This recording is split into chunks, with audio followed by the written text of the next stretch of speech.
Dumelang, welcome to yet another episode of Monday ReTsene with Pretoria Psychologists. Kamogelo Kwapa, and today I'll be talking about overcoming mental health stigma in young people. We all know that it's June, and of course it's our month as young people. And I've realized that there is a lot that we're going through as youngsters.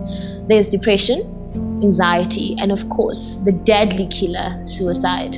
Before we start talking about overcoming mental health illnesses, I think we need to understand first what we're dealing with.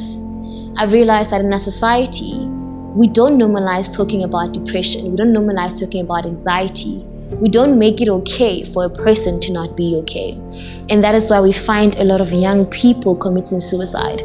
I actually read an article, I think 2 weeks ago, where the youngest person to commit suicide this year alone was a 14-year-old boy from Cape Town who committed suicide because he was being teased and bullied at school. When I read that article, my heart broke because I realized that this was a child who had so much that life had for him, who had so much to live for, but because of the environment that he found himself in, suicide was his only ticket. And I know that there are many people as well that are just like him. There are many people as well that have suffered the same fate that he has suffered. So when are we going to put an end to this? When are we going to say enough is enough?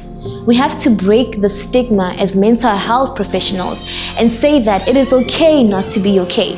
We have to motivate and encourage young people to speak up. Otherwise, we find them in streets, in corners. There's a reason why that boy is on Nyalpe right now. There is a reason why that girl is depressed. Because we live in a society where people are too quick to say things without understanding the depth of them. Parents, I believe that it is imperative that you talk to your children. One of the things that I've realized is that parental trauma is real. The ages between 0 and 7 years old are imperative in every child's life because that is where you get shaped as an adult. Whatever happens between that period shapes the kind of adult that you're going to be. So if you experience a traumatic event, chances are, if not dealt with, it will follow you when you're an adult. Things that you learned as a kid will be normalized, and you'll be conditioned to believe that that is how things are supposed to be. So a lot of parents are walking with traumas that they don't even know and are not even aware of.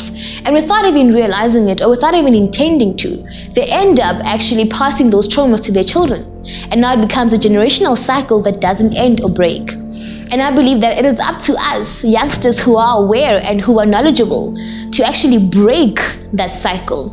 Being a cycle breaker is one of the hardest things to ever do because you have to actually heal past traumas from your previous generations, past traumas that your grandparents or your great-great-grandparents never healed or suffered from.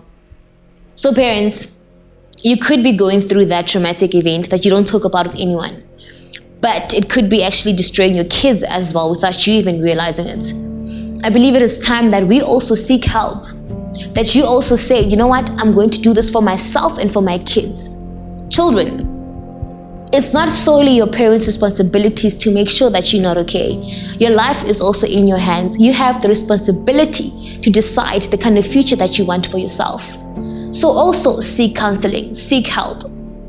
Make sure that you become knowledgeable about mental health illnesses that are there. Teach yourself the difference between different types of mental health illnesses. If you have a friend that could be suffering from depression and you are well aware of what they're struggling with, try and help them to reach out. There are a lot of counseling services. We do have helplines online as well. There are ways in which you can actually break the stigma around mental health illnesses in young people. You don't have to hang yourself. You don't have to kill yourself. You don't have to end the life that God gave you. As a way out, there is a solution. If you feel like you can't talk to someone, journal. I always advise that people journal. That's what helped me. I actually suffered from depression as well when I was 16. And it resulted in me trying to commit suicide. Fortunately for me, God had other plans and I didn't succeed in what I had attempted.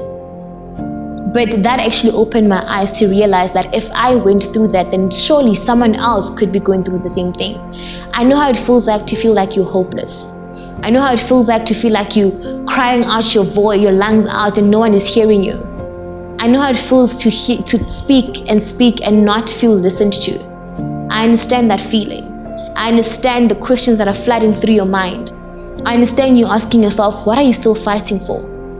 I know what you're going through, and I've been there. Here I am now, almost 10 years later, and I'm still striving and fighting. So if I can do it, I believe that you can also do it. If I can speak up and say I was not okay, surely you can also speak up and say I'm not okay and I need help. You don't have to put yourself in an early grave. You don't have to find yourself comforting yourself with alcohol and dacha and everything that you are self-distracting with. You can choose better and you can be better. So if you are out there and you're not okay, you don't have to send yourself to an early grave. You can actually seek help, because if I can do it, you can do it. If I can be better, you can definitely be better. There's a quote that says, success is not final, failure is not fatal. It is the courage to continue that counts. Once again, thank you guys for joining us on another episode of Monday ReTsene with Pretoria Psychologists. Do have a blessed day.